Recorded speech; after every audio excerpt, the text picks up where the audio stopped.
ہم وہی کہیں گے جو ہمارا دین ہم کو بتاتا ہے. عمل کرو تو تمہارا بھلا ہے، نہیں کوئی عمل کرے تو نقصان ہمارا نہیں ہے، اسی کا نقصان ہے. ہم سنی ہے تو کیوں، حنفی ہے تو کیوں، بریلوی ہے تو کیوں، لوگ ہمیں سوال کرتے ہیں، ہم کیا جواب دیں؟ تفصیل تو اس کی بہت سارے علماء کرام کی تقریروں میں موجود ہے، اور خود سیدی حضور تاج الشریعہ رحمۃ اللہ علیہ سے جو سوال و جواب ہوئے ہیں اس میں کئی مقامات پر اس کی تشریح گزری ہے نا، اور بہت ساری کتابیں بھی ہیں اس پر. مختصراً میں بھی عرض کر دیتا ہوں.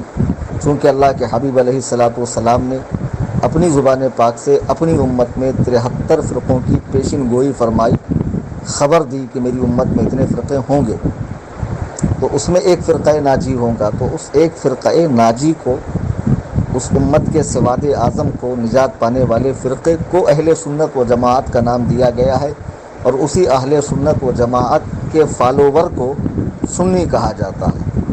سمجھو؟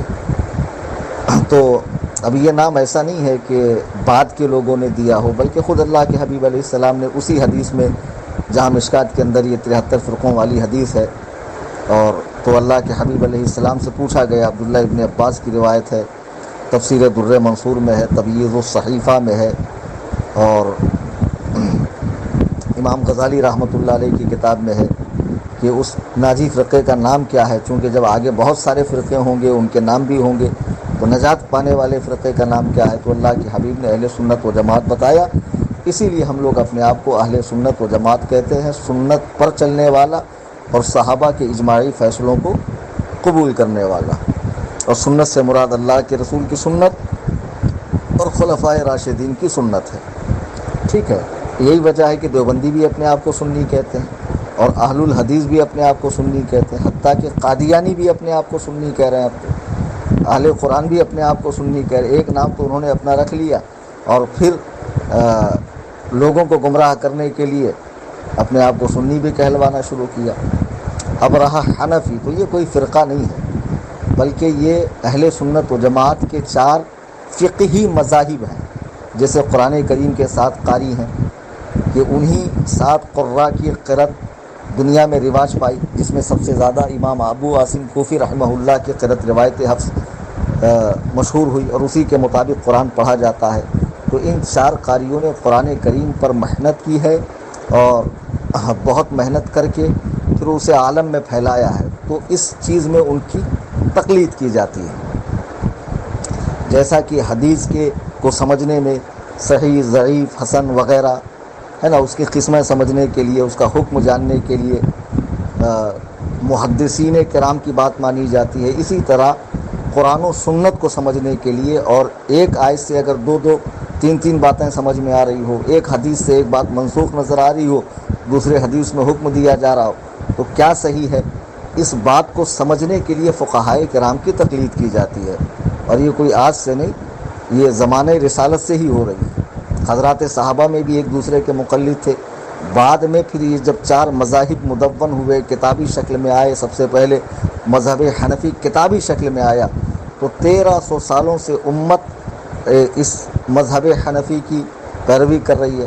پھر کچھ لوگوں نے امام شافعی رحمہ اللہ، امام احمد بن حنبل، امام مالک رحمہ اللہ، ان 3 بزرگوں کے مذہب پر بھی عمل کرنا شروع کیا.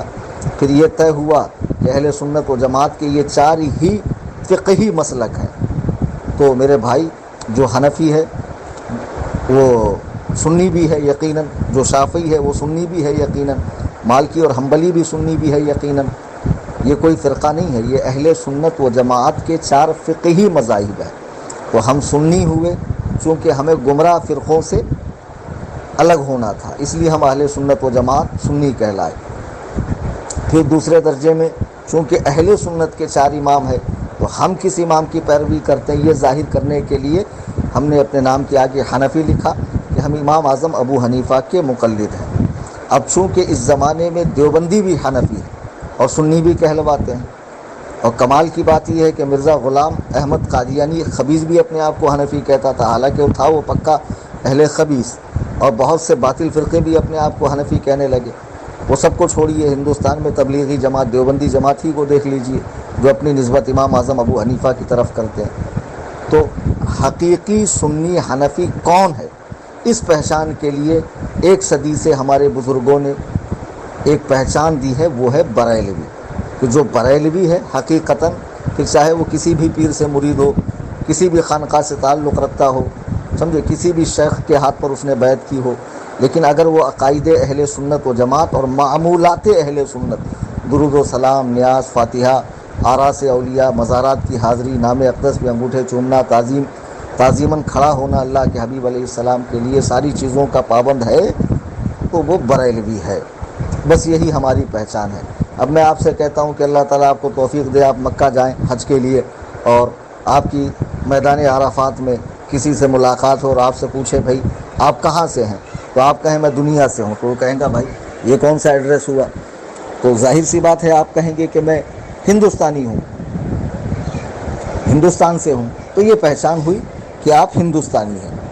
تو پوچھنے والا کہیں گا میں پاکستان سے ہوں. فرق ہو گیا بھائی، یہ فلاں ملک سے، یہ فلاں ملک سے، ہے نا.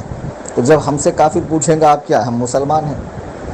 لیکن جب ہم سے کوئی مسلمان پوچھے گا تو ہم کیا جواب دیں گے؟ کوئی مسلمان پوچھیں گا آپ کیا ہے، تو ہم کہیں گے مسلمان ہیں.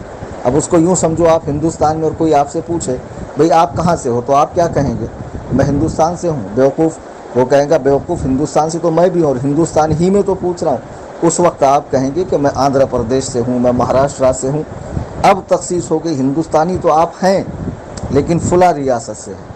اب اس ریاست میں آپ کھڑے ہیں، مثلا مہاراشٹرا میں، اور یہاں کوئی آپ سے پوچھ رہا آپ کہاں سے ہیں، تو آپ کہیں گے میں مہاراشٹرا سے ہوں، نہیں آپ کہیں گے میں بمبئی سے ہوں. تو اب خاص پہچان ہو گئی.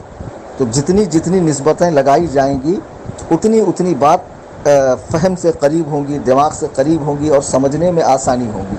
یہ حنفی، یہ بریلوی، یہ سنی، یہ نسبتیں ہیں، سمجھے. کافر پوچھے گا تو ہم مسلمان ہیں، مسلمان پوچھے گا تو ہم سنی ہے. کوئی اپنے آپ کو سنی کہلوانے والا پوچھے گا، یہ شافعی پوچھے گا تو ہم کہیں گے ہم حنفی ہے. اب کوئی حنفی کہلوانے والے والا ہم سے پوچھے گا کہ آپ کون سے سنی ہو، تو الحمدللہ ہم سنی بریلوی ہے. تو یہ ساری نسبتیں ہیں ہم کو اپنا تعارف، اسلامی تعارف پیش کرنے کے لیے.